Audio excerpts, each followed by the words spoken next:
l'agence Sovimo vous présente les clés de l'immobilier. Visez haut, visez beau, visez Sovimo.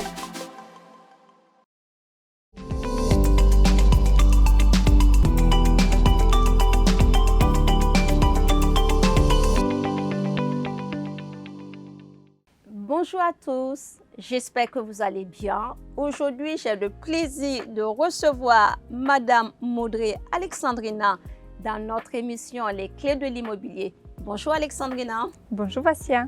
Alexandrina aujourd'hui va nous parler de la thématique des états des lieux d'entrée et de sortie. Alexandrina, que pouvez-vous nous dire sur ce sujet? Concernant l'état des lieux, il faut prendre en compte. Donc, c'est un document très important à annexer au contrat de location.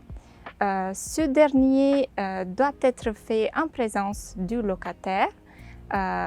Ici, on va bien noter et stipuler donc, tous les détails concernant les équipements de chaque pièce du logement qui est mise à disposition du locataire. Également, il y a un détail important. Il faut savoir que le locataire a à sa possession 10 jours pour pouvoir contredire cet état des lieux. Très bien. Donc, on sait qu'un état des lieux doit être fait en présence du locataire qui doit valider cet état des lieux et qu'il a 10 jours pour pouvoir le modifier s'il trouve des contradictions. C'est ça? Exactement. Super. Qu'en est-il de l'état des lieux de sortie? Au niveau de l'état des lieux de sortie, pareillement, nous devons, au niveau de l'état des lieux de sortie, le locataire donc, doit être présent ou s'il n'a pas la possibilité, donc il peut y avoir une personne mandatée de sa part.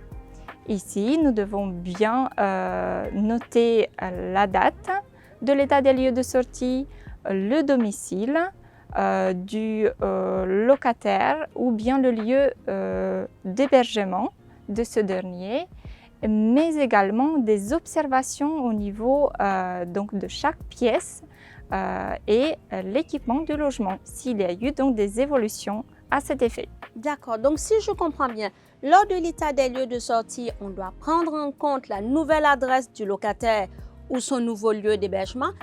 Pour quel but effectivement? L'importance de pouvoir bien noter la nouvelle adresse du locataire, c'est alors pour pouvoir réaliser un avis de déménagement auprès des services des impôts. Cet avis de déménagement, les impôts en ont besoin pourquoi?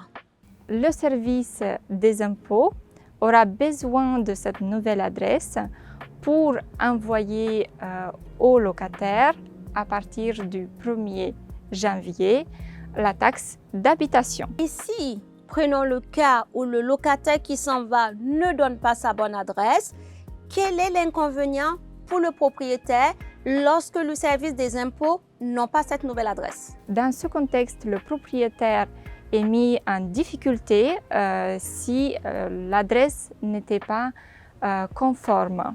D'accord, donc si je comprends bien, le fait de demander l'adresse au locataire qui s'en va permettra au propriétaire, si le locataire est assujetti à la taxe d'habitation, de ne pas avoir à payer cette taxe à sa place. Exactement. Dans le cas contraire, c'est au propriétaire de payer cette taxe. Très bien. Qu'en est-il du dépôt de garantie? C'est vrai que lors d'un état des lieux d'entrée, le locataire doit donner un dépôt de garantie. Est-ce que vous pouvez nous faire un petit focus qu'il y a de différence entre un dépôt de garantie dans un logement vide et dans un logement meublé? En effet, il y a une différence du dépôt de garantie pour une location meublée et pour une location vide nue. Pour le dépôt de garantie pour la location meublée, il faut prendre en compte donc 2 mois de loyer hors charge.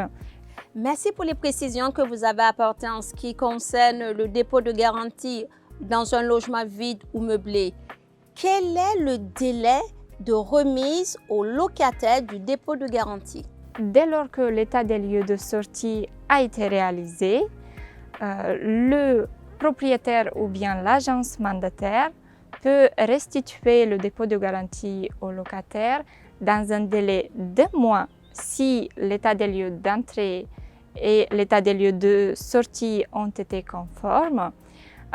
Autrement, il y a un délai de 2 mois à respecter s'il y a eu des observations particulières faites au l'état des lieux de sortie et qui nécessitent éventuellement certains travaux. Dans ce cas-là, le propriétaire doit justifier d'un devis afin de pouvoir donc restituer ce dépôt de garantie sous 2 mois. Je vous remercie Alexandrina pour toutes les précisions que vous nous avez apportées sur la thématique de l'état des lieux, aussi bien d'entrée que de sortie. Nous vous remercions de nous avoir écoutés. Nous vous souhaitons une excellente journée et soyez au rendez-vous pour notre prochain épisode. Merci. Merci Alexandrina. Avec plaisir, Vassia.